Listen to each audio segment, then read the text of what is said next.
সফলতার কোনো শর্টকাট হয় না, হয় অনেক কাঠখড় পুড়িয়ে জীবন যুদ্ধের প্রতিটি অধ্যায়ে নিজেকে প্রমাণ করে করে একটু একটু করে আপনি সফল হবেন, একটু একটু করে আগাবেন। ইটস এ জার্নি, এটা কোনো ডেস্টিনেশন নয়। এবং সফল হওয়ার পথ পরিক্রমায় কোনো লিফট নেই, সিঁড়ি বেয়ে উপরে উঠতে হয়। কি বেয়ে? কিন্তু আমরা সফল হতে চাই কিভাবে? ডাইরেক্ট 100 তলায় তো আমি সফল, উপরে সবার উপরে আমি, এইভাবে চাই সফলতাটা। সবার উপরে উঠে যাব, গোল্ড মেডেল গলায় পরাই দিবে, আমরা সাকসেসফুল না। সফলতার রাস্তায় কোনো লিফট থাকে না। কি দিয়ে উঠতে হয়? সিঁড়ি বেয়ে ঘাম জড়িয়ে উঠতে হয়। দেখেন, শুধু আলোর মুখ দেখার জন্য মায়ের পেটে আমাদের কত সময় লাগছে বলেন তো?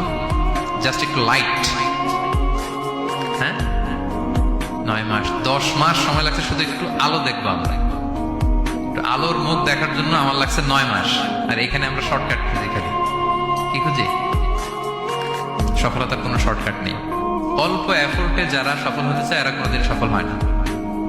ইউসুফ আলাইহিস সালামের জীবনীটা একটু খেয়াল করেন, একটু একটু করে তিনি সামনের দিকে গিয়েছেন এবং সবশেষে ইজিপ্টের ফিনান্স মিনিস্টার হয়েছেন। এজন্য ধৈর্য ধারণ করতে হবে, নিজের সর্বোচ্চটুকু উজাড় করে দিয়ে আপনার রোলটা আপনি প্লে করবেন, এরপর আল্লাহ